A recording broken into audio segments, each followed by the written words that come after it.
$3, and it's hot as hell outside, and I'm wearing a dress as I'm out. Watch, my hair is probably in this. So for me, shaving really helps to exfoliate my skin, make me feel smooth, just snatched, ready to go. So Harry's razors can be used as a man or as a woman. Ladies, you probably know that we pay, a pink tax, meaning that the products that we use, that men also use, are more expensive simply because they're for us, and they know that women are more likely to pay higher premiums for beauty and products like that. So with Harry's, you're getting a really great quality razor, 5 blades, comfortable handle, swiveling head, just a very good quality razor for a very low price. So the packaging and what you get in the starter kit, it comes in this little bag here, and let's see, what does it say? The starters that you're holding in your hands is a convenient way to try our quality shave. So this is what you'd get all for $3. So you get this little bag, the razor that comes with, of course, the cover on it. It also comes with this little travel thing that's really nice. I know that I would always store my razors in when I travel in a Ziploc baggie, and it just it's not the way to go. So this fits right on. So it's not gonna, your razor's not going to get messed up. And it's not gonna, get all over your other stuff. And then you also get their foaming shave gel. I have to be better with using shaving cream versus just soap as I'm, washing my body. It really does help to protect your sensitive skin and give you a closer shave. Also, great gift for your husbands, boyfriends. Tony has a beard, and I love a man with a beard. I love facial hair, but even our guys with beards have to clean up their neck and their face and stuff like that. So make sure your guy is not using crappy, razors that you buy a bunch in a pack. Those are no bueno. So thank you to Harry's for sponsoring this video. Again, you can get their starter kit, all this, for just $3. That's not, you don't think you can get a hot dog for $3. Just by using the link in my description box. So thank you so much to Harry's, and let's get into the video. Alrighty. So I would also love if you guys left in the comments your favorite movies and shows. I don't like sci-fi, and I don't like scary movies. I think scary movies, the plot is just never good. So first show that I recently discovered, and these aren't necessarily new. I don't think any of these are new. But Barry. Now Barry is on HBO Max.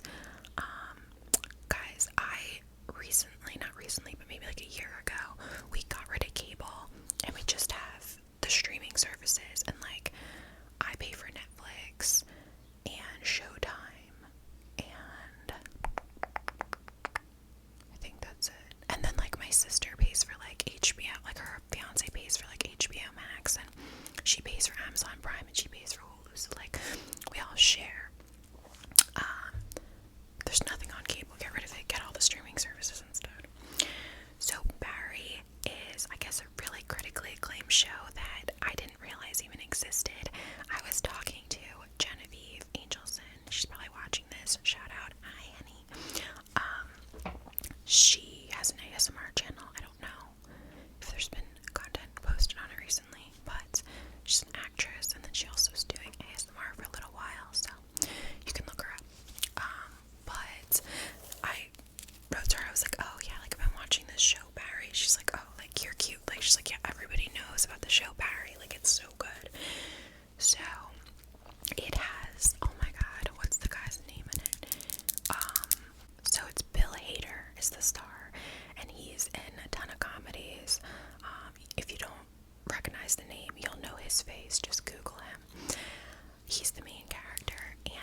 it's like 20 seasons, and there's like 20 episodes per season or something like that.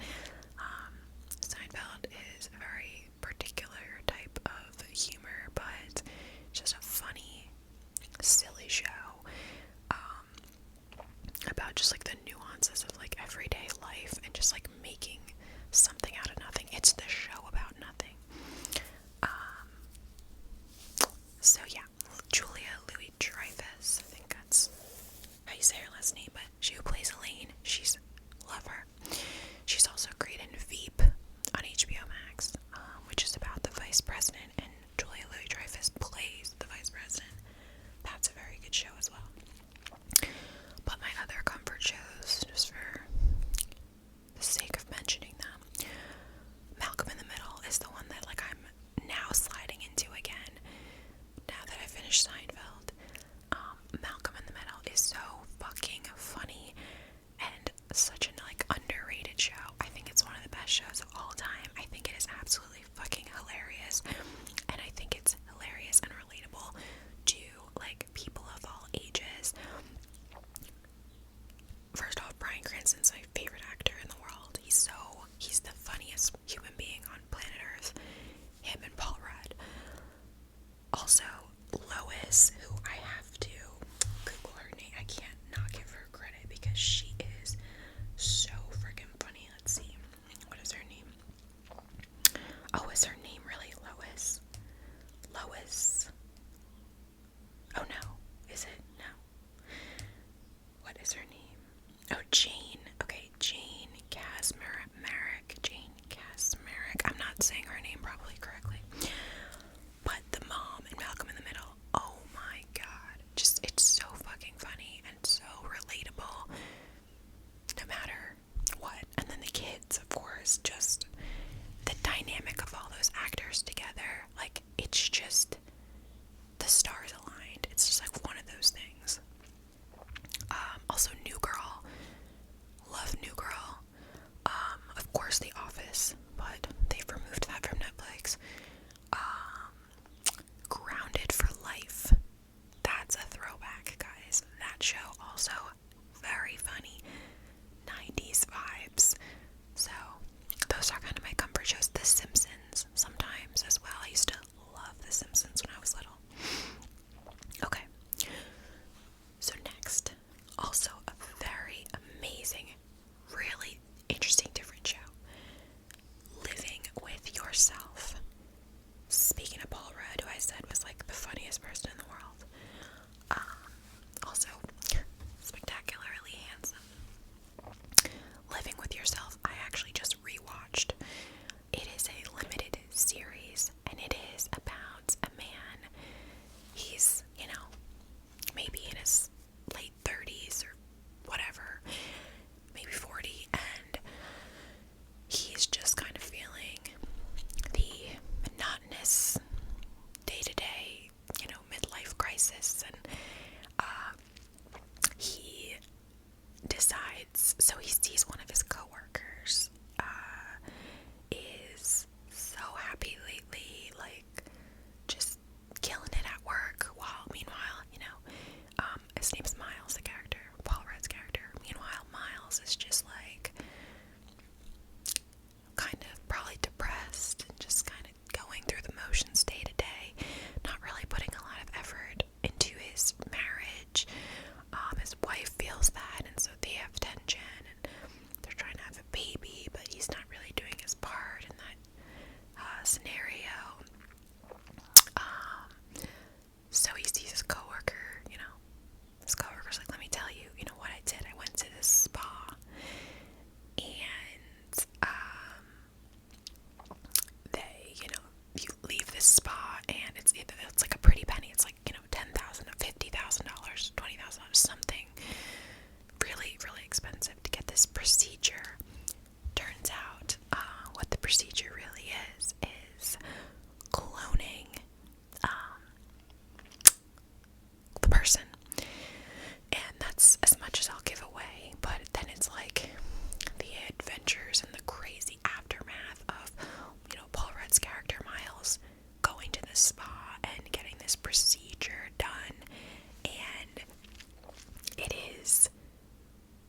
it's such a great storyline, but it's also funny. It's kind of like there is a little darkness to the humor, but then it's just like Paul Rudd just like makes everything funny.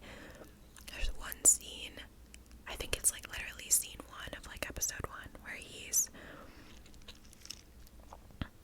in a diaper running through the woods, and I just like piss myself laughing. Like, oh my god, both times I've seen it now, and it is really hard to get me to like crack up at a show. So Living with Yourself, so funny. Such a random show. The ending, I feel like the ending could have been a little better, but I really liked it. Okay, next, we all know, of course, I think Bridgerton. If you haven't watched Bridgerton, I definitely recommend it, but you have to know what you're getting into, because Bridgerton is a show that is very, like, it's very warm and inviting and lovey, but it's also very, like, cheesy in that regard. Like, it's all about, when as soon as you start watching it, you know exactly what's gonna happen. Guy meets girl, oh, star-crossed lovers, they're gonna end up happily ever after. I'm not spoiling it, you know that that's what's gonna happen. You know what I mean? But sometimes we like watching those. For the most part, I do like watching things where I don't know what's gonna happen in the end. But sometimes, just nice, fun, girly, flirty, cute stories like Bridgerton are, good. And what I really like about Bridgerton, it's set in whatever it's set in, the 1700s, I don't know. Back in the day, there was no cars. And it's about like this season of, it's like mating season essentially, like the summer season, like all the guys and girls basically like find each other, and there's all these events and balls and galas and stuff so that everyone can find like their husband. But what's really great about it is it's kind of a modern take on a story like this, and they use like modern songs, like they'll use like Taylor Swift, but they'll make it into like an instrumental, like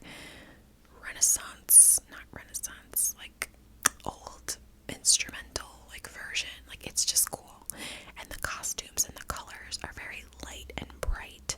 There's a lot of it's like when you watch a show and sometimes it can be very dark, not a lot of saturation, like they set a tone, they set a mood. It's very bright, it's very colorful. So if you haven't watched Bridgerton and you like a lovey, cutesy story, I would recommend. But then also, if you watched Bridgerton and you're like, I want more, number 1, they're filming season 3 right now, so it's coming. Number 2, there's a movie called Persuasion, and that's with the girl from 50 Shades of Grey. What's her name? 50 Shades of Grey. Dakota Johnson. She's in this movie Persuasion, alongside a really hot male co-star.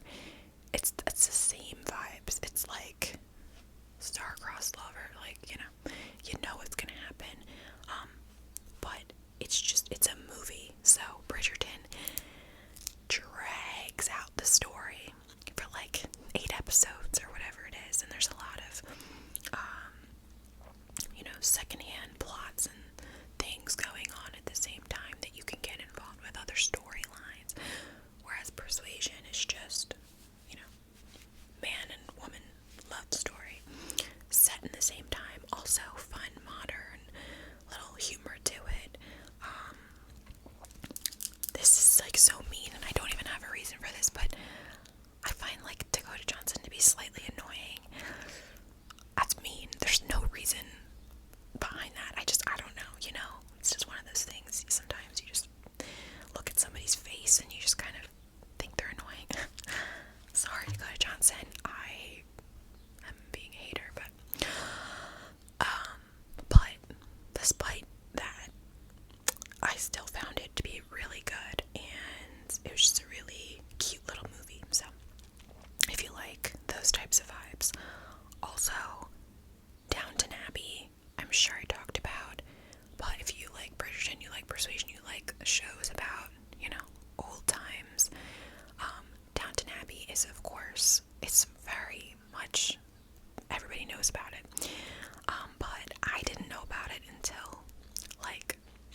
there's 2 Downton Abbey movies.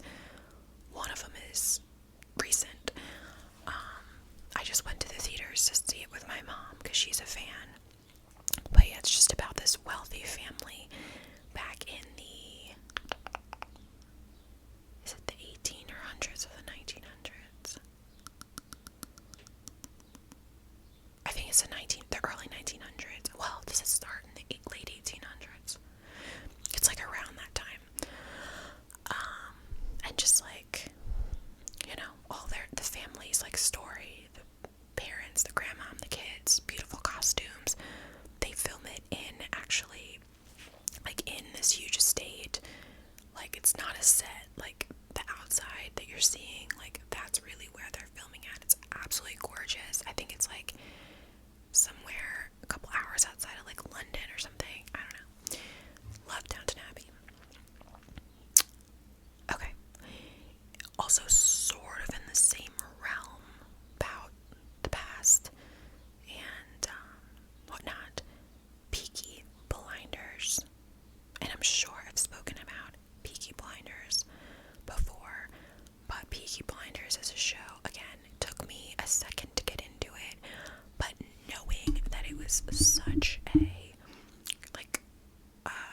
good show, I stuck it through. And by the way, if you love like a hot main character, like that really helps me with the show. Cillian Murphy, who plays Tommy Shelby in the show, is so fucking sexy. Like his character is so hot, and Cillian Murphy is such a good actor because in real life you can just tell through interviews like he is nothing like this character, which makes me sad because I'm like, I want to marry Tommy Shelby. But it's about a group of gangsters from Birmingham, England, and they kind of start out more poor and just kind of doing,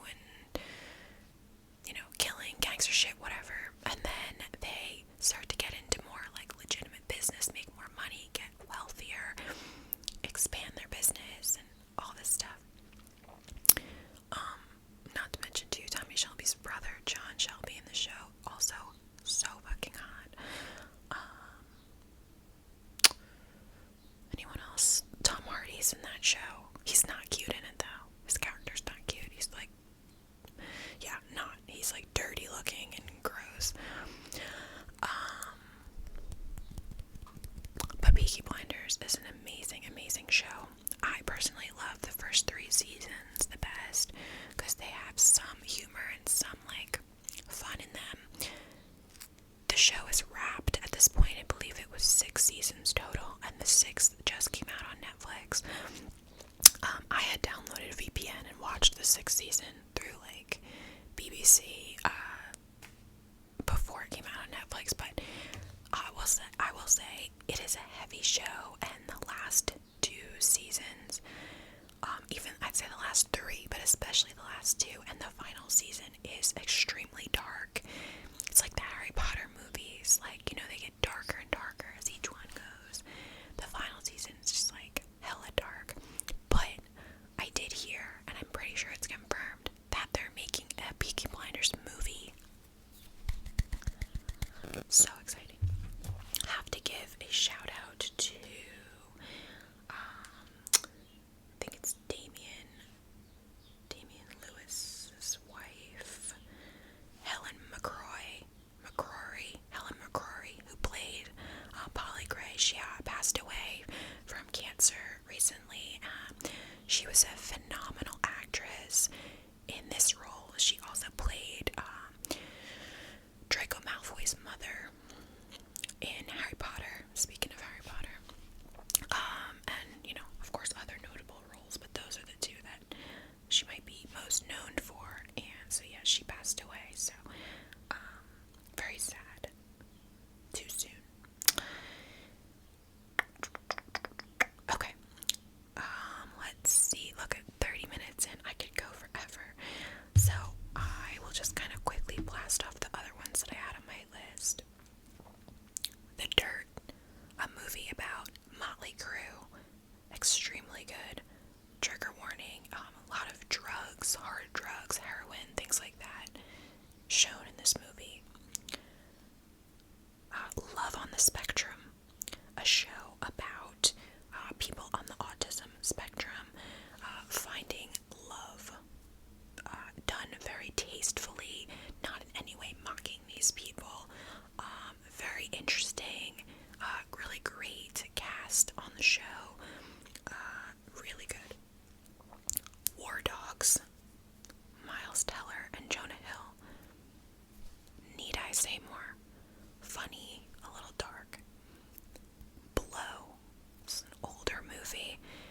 Johnny